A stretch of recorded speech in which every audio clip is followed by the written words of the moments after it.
In this episode, I will share with you what do you need to know before you going into Tantra. Before you go into the Tantra world, what are the really key points that you need to remember? Hi everyone, my name is Tente. I'm a relationship and intimacy coach, and I've been into Tantra for several years already. I actually started like 15 years ago. I first started as my own self. And then, of course, I entered in more of a group settings and also going into festivals and so on and experiencing, different ways how Tantra can actually help us. However, I have realized in all those years that there are some few things that you should know before you go. And I'm not the only one that is aware of this. So I want to assure you that usually when you're really going into a professional organization, a professional teacher, a facilitator, or training, workshop, seminar, and so on, they all make the same point. They all go to those same points that I'm going, but I'm just going to share them already with you in this episode so that you already know them up front. And it's always nice to know them up front so that you can already work on them because some of them do require some of your attention. So, with this, I do also want to apologize for some professional that might feel triggered from one of my points, which could be happening, but I do want to share that this is not something personal, it's just something that I'm thinking of as a safety for the community, also on an image level of professional. But it doesn't has to be my way, but I do strongly believe that this is a good way of ensuring safety. So if you got triggered for this, I'm really sorry for that. And maybe it's a good invitation to have a look at different perceptions. So let's go on it. So, what is the first point? Or actually, not the first point, what is the main point of what you should know? And I have actually only 2 points, but one of the points have different little steps to pay attention to. And the first main point is safety. It's all about feeling safe. Safety is so important for your own development, but also for the safety of your relationship if you're going as a couple, also for yourself.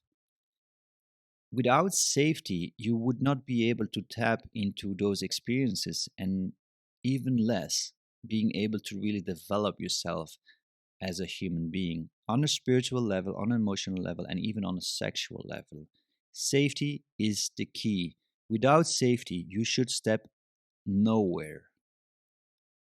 It's very simple. If you don't feel safe, don't go or don't do. Depends on the situation. So the first thing of safety that I would like to share with you is, and one of the main thing actually is get to know your boundaries first. And I've seen it often, and I keep on seeing it over and over and over again.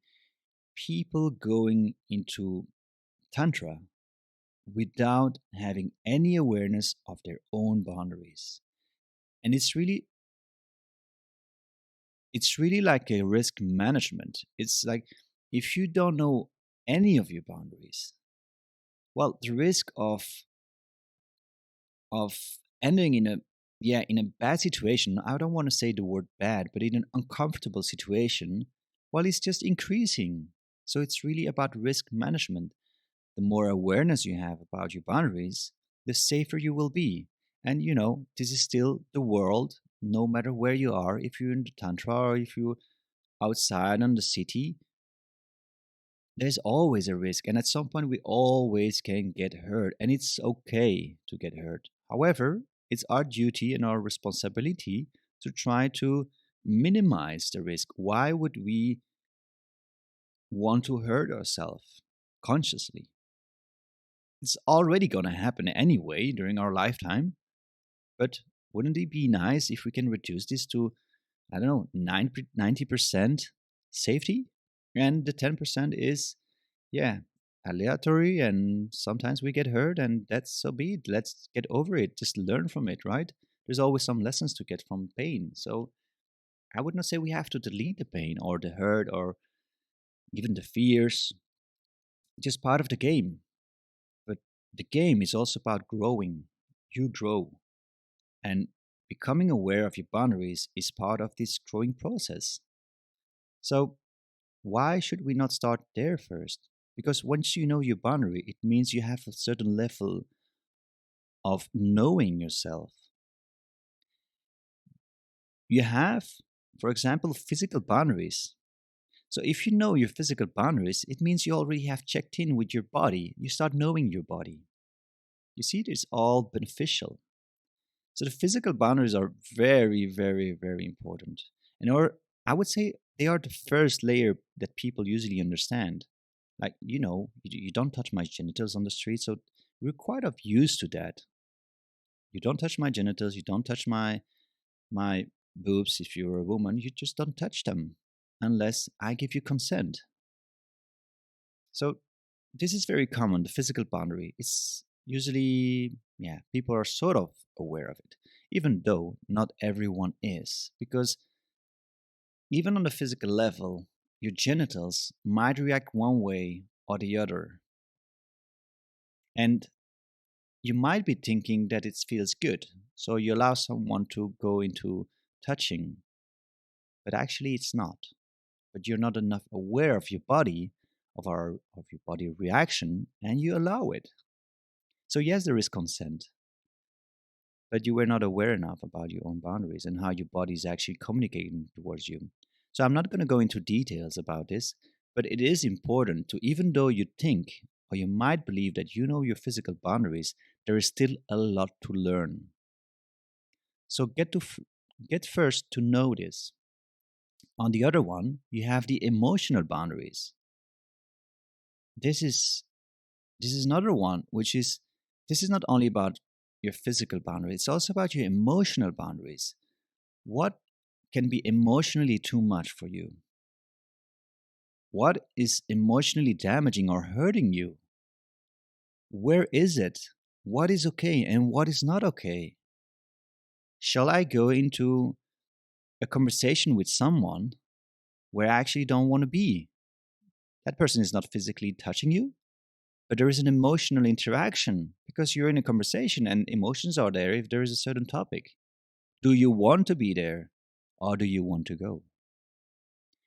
Those are all boundaries that you really should know before going. If you want to really make it a beautiful experience, an extremely beautiful experience, and a very safe experience, this is definitely another one that you want to know.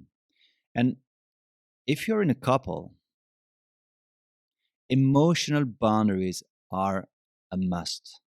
It's not even optional, it's a must. Because when you're by yourself, it's easier. But when you're in a couple, it's double of the challenge. And emotional boundaries are not only yours, it's also the emotional boundary of your partner. And there it can change very quickly. And you can imagine it already. You're doing an exercise with someone, and suddenly there is something happening, a physical reaction or an emotional reaction, a connection, and your partner is witnessing that. There might be an emotional boundary crossed.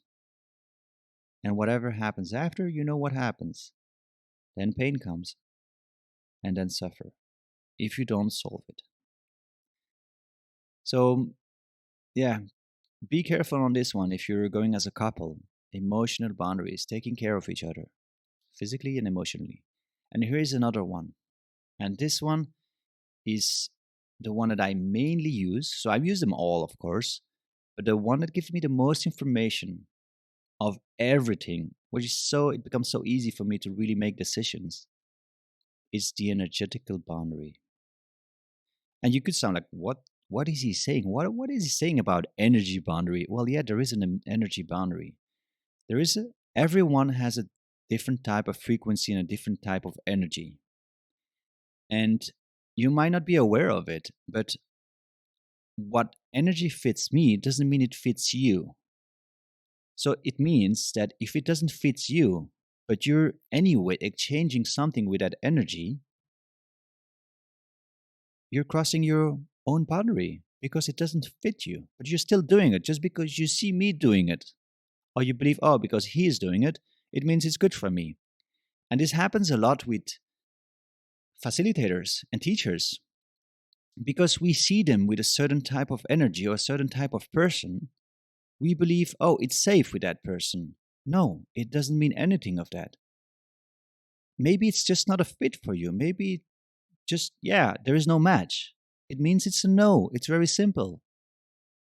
And this is usually happening on an energetical level because usually, yeah, some people have a lot of experience on the physical boundaries and emotional boundaries.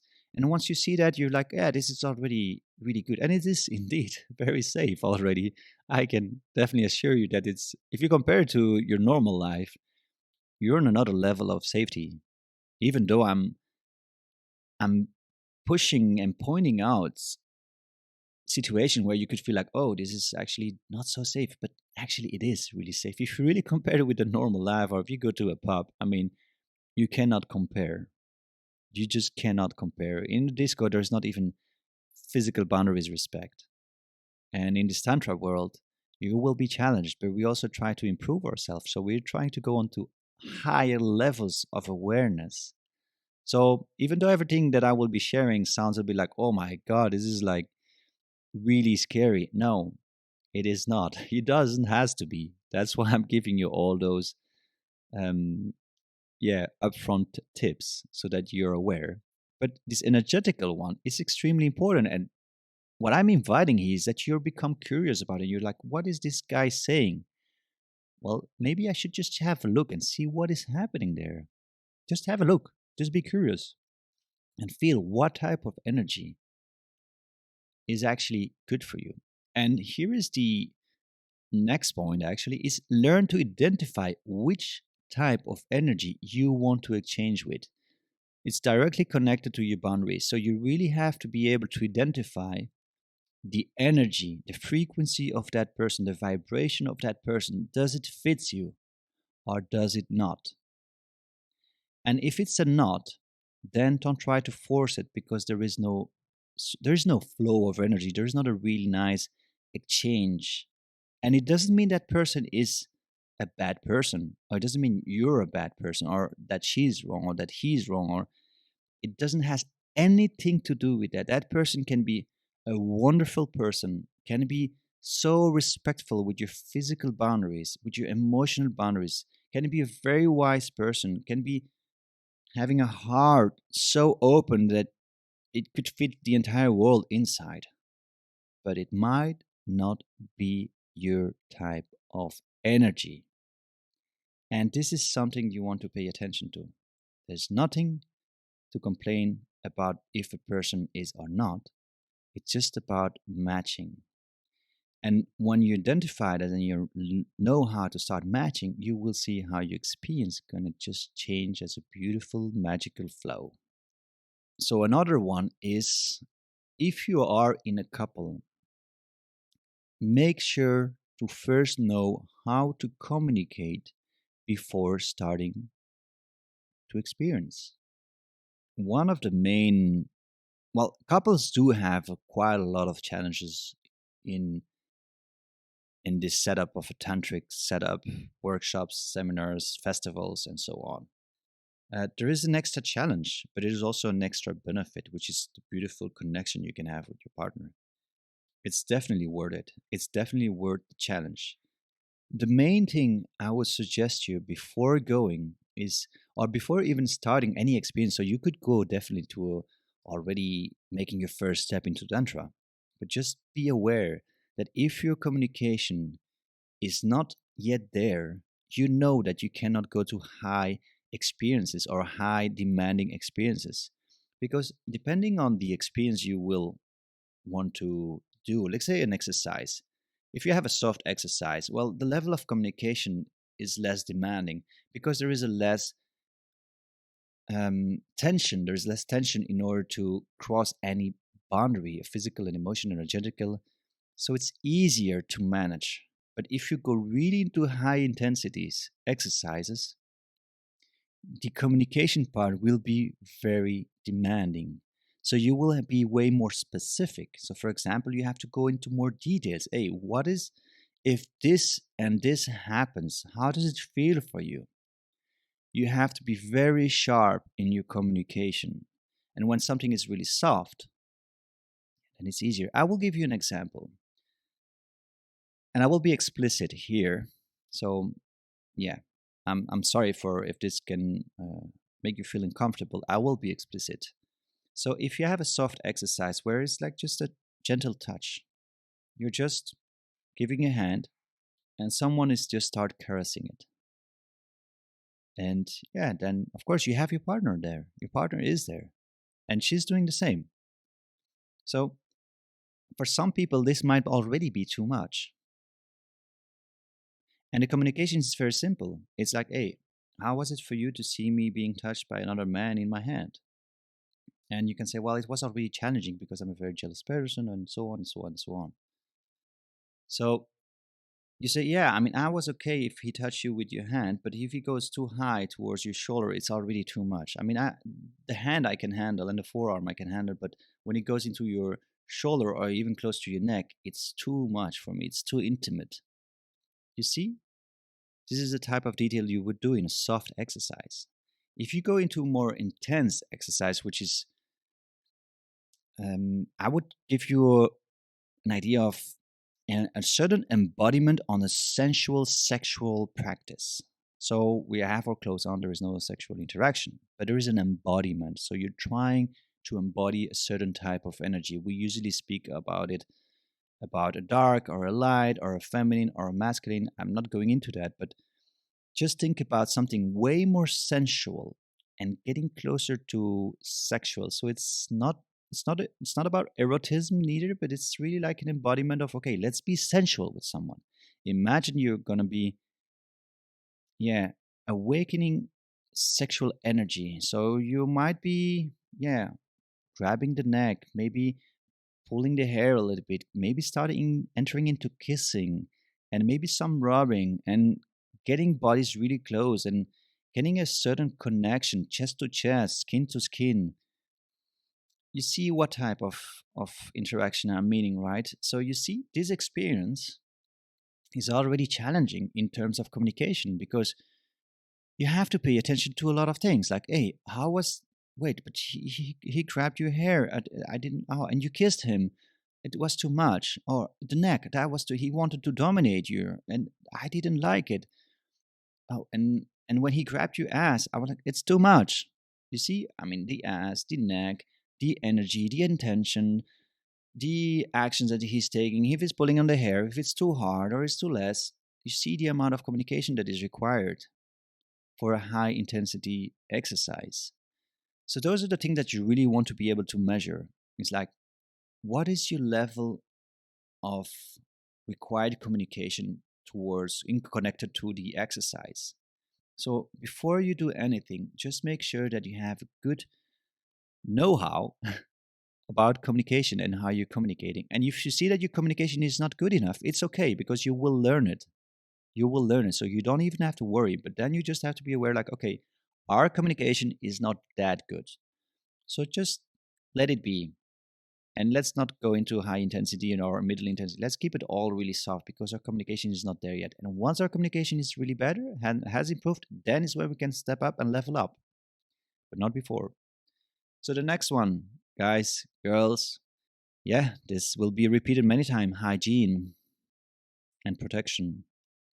I don't think I have to go deep into this. This should be common sense. However, it still constantly happen. Hygiene and protection. So the other one, be careful, as you can very easily be drawn to an intimate experience with someone you might regret later. So what happens in those fields of tantra or intimacy, or when you start discovering sensuality or sexuality,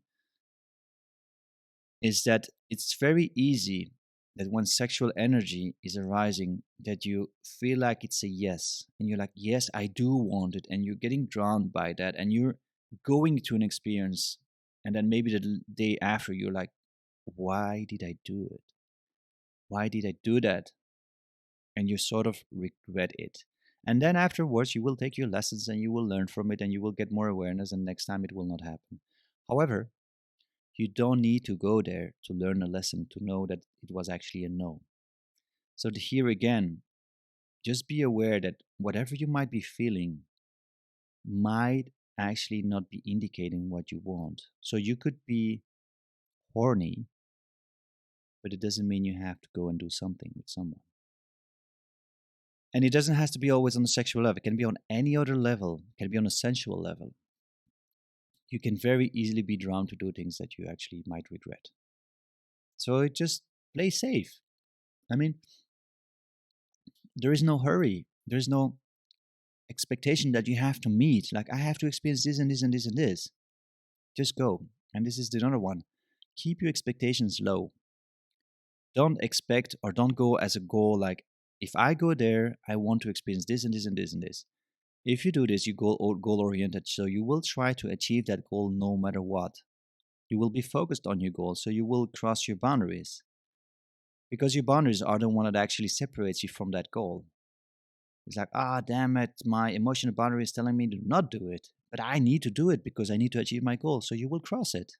So go with really low expectation. That's another one.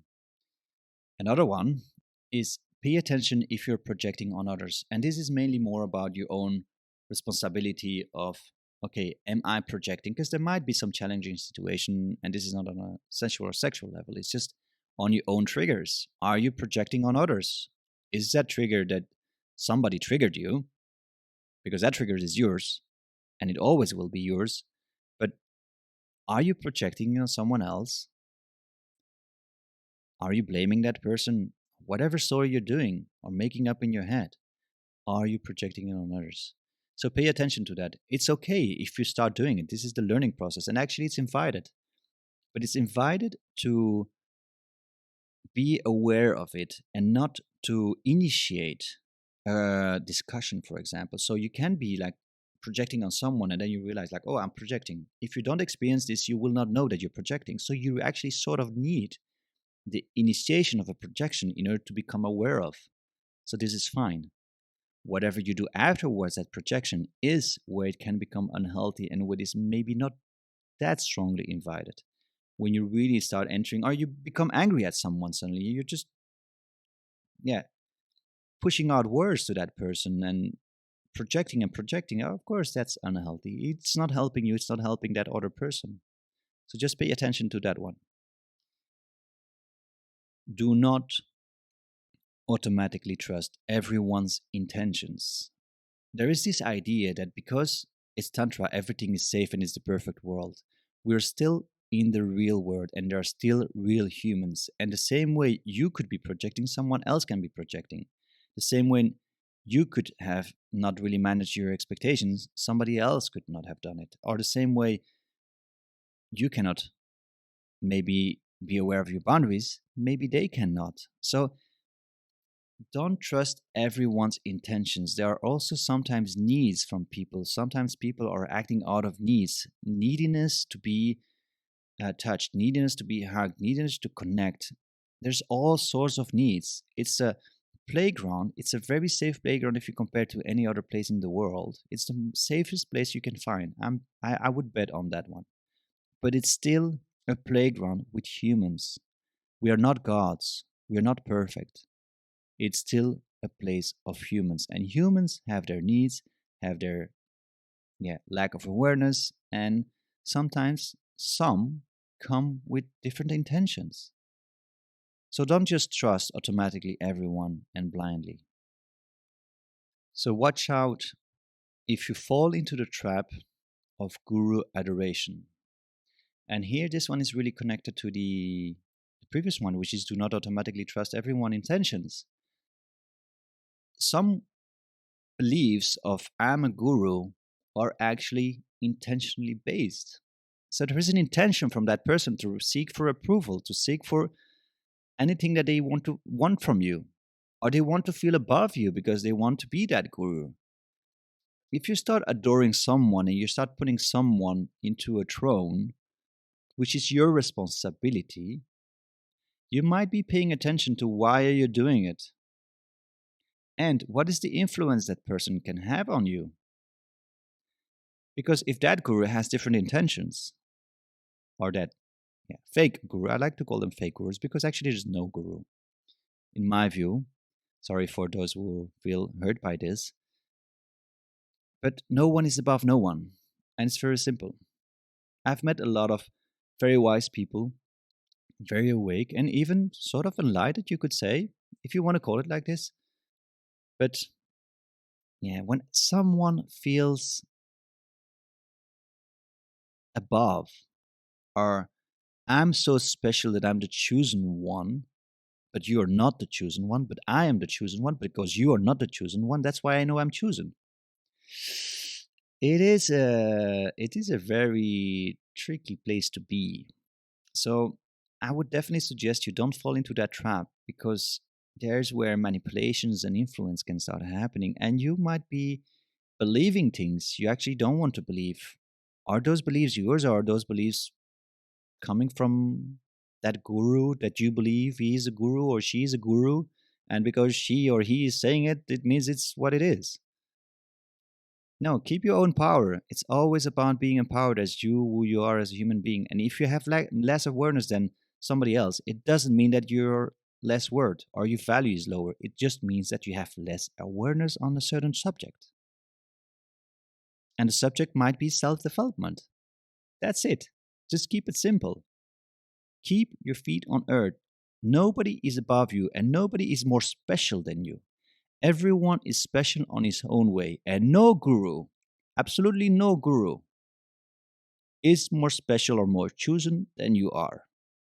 If somebody says that I'm the chosen one and makes you feel that you're not the chosen one, run away. Actually, not. You could stay. I would not run away, but run away from this idea of making him or her being as a guru. I would, if you're not feeling safe, run away. I've been in many places where I've seen, and especially in this world where there's a self development, where we tend to believe that we're above people. And it's also a human thing, but it's sort of a distortion of human. It's a new way of ego, basically. It's a new way of ego. And when I see that, and I've seen the number one, self claimed number one, and also claimed in other places from very high ticket sales coaches, naming that person number one. And I've seen it. Placing themselves as the guru, as the I know it all. I am the solution. I'm your God, basically, of wisdom and knowledge.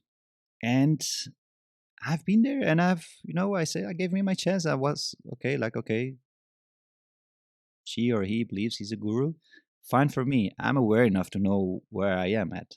So I can stay and I don't need to run. And I'm challenging myself to see, do I get influenced by everything what he or she is saying? And can I still welcome the wisdom or the knowledge of that person? Because it doesn't mean that he or she believes she's a guru, that there is no teachings. There's always something to learn, even from a guru.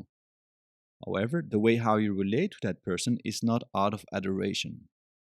It's about me towards you. You're a human, I'm a human. No one is more special than the other one, but we're both very special and very chosen. By God, by the divine, by life, it doesn't matter. But you don't have undervalue. The last one for safety.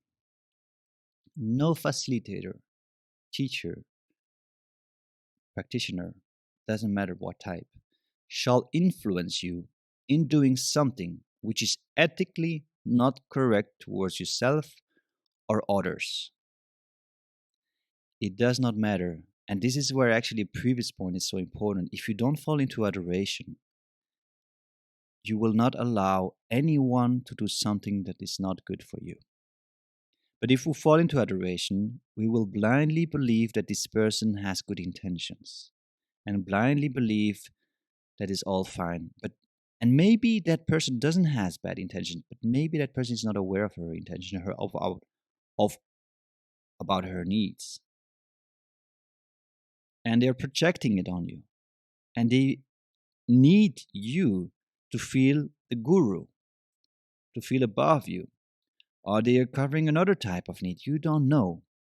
But no facilitated teacher shall influence you in doing something you don't want or it's unhealthy for you. And I have to say on this as well, because okay, those last points have been a little bit intense, but there are really not many of them. There are some. There are some. And it's good to pay attention, but don't become paranoid. It's a very safe place to go. And there are, I mean, I would say 99% of the professional working in this field are trustworthy.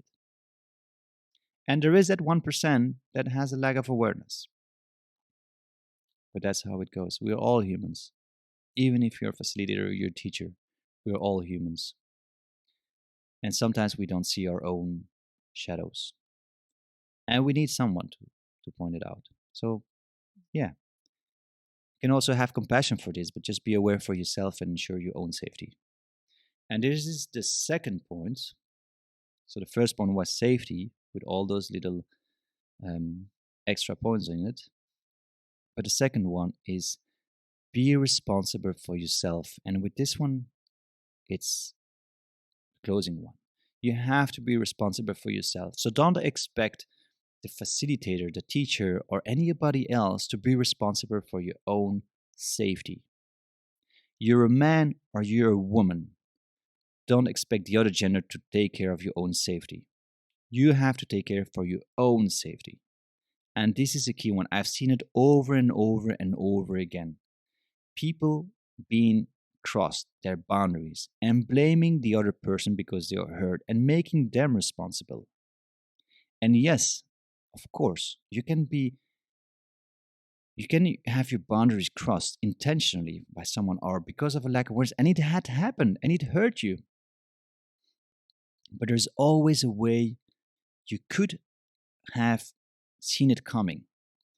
So let's say, for example, you're in an exercise with someone and that someone crossed your boundaries. And it crossed your physical boundary, which is a very big boundaries. Something that you say, I didn't want to be touched like this. And you had mentioned it and you say, this is a boundary, and the person did it. It doesn't matter if you did it out of a need, out of a lack of awareness, or not paying attention, or not knowing the exercise, or not knowing something. You can avoid this if you listen and you feel the energy of the person. I've been in this work for several good years, and I've heard and seen many situations. But strangely, I haven't experienced them so much. I've had, a little bit of my boundaries crossed, my physical boundaries, but I think twice. And it was not such a big thing. It was just like I was trying to understand my boundaries. And there is where, okay, I missed one. I said, okay, I didn't want to be touched like this. And actually it was, but it was not because of my wrong communication, it's just because of a lack of awareness that I had. So why is this? Is it because I'm a man and you're a woman? Well, as a woman, yes, you will be more challenged. Yeah. So you have more responsibility, unfortunately, on that. But as a man, we also have our responsibility. We also have to pay attention to our boundaries. And also, both woman and man has to pay attention to if they are crossing someone else's boundary. So if everyone is really taking responsibility for itself, everything should be fine. And if you really read all the physical boundaries, the emotional boundaries, and the energetical boundaries, you know how to behave at each moment. If I have in front of me someone who is not aware of the boundaries, who is not understanding, who is not really, who is needy, you can feel this on an energetical level. If there is a certain need or what is the intention, you can feel that very easily once you get used to it. I know already that I will be even more aware during an exercise. and I will pay attention to everything, and I will improve my communication and be more straightforward. Even before it happens, way before it happens, I'm already setting up my boundaries, I'm communicating them, and I'm repeating them if it's needed. If I see the person is not listening, or is not aware, or is thinking about something else, I'm like bringing them back. Those are my boundaries. This is my this is that. And my body language is also showing a certain communication of what are my boundaries, what are not. But where's this all coming from? It's coming from myself. It's not coming from someone else. It's coming from myself. So be responsible for yourself. Take yourself into consideration. Take yourself as a responsible person that makes the experience one way or the other. It's all on you. So I'm really sorry if this was a little bit like taking or pushing you a little bit away from the Tantra and seeing it as something, whoa, it's dangerous. No, it is not. It's the most wonderful place you can be. The most wonderful place you can be. And what I've brought up is what you will learn. Is all those things you will learn them on your pad. I'm just giving you already a taste before you go. And all about these safety things. So if you go with all those things, you're more than ready to go. And anyway, you already live in a place where all those things are not existing, where people don't know all this. So imagine you're just stepping into a world where people are way more aware than what you experience in real life. So it cannot be worse than the real life scenario, like a pub or something. So yeah, that's sort of it. I close it here. It has been a really long episode. I hope it was good that you didn't fall asleep, and I hope it's really helpful for you. I wish you a great day and a great integration of all this information. Thank you very much.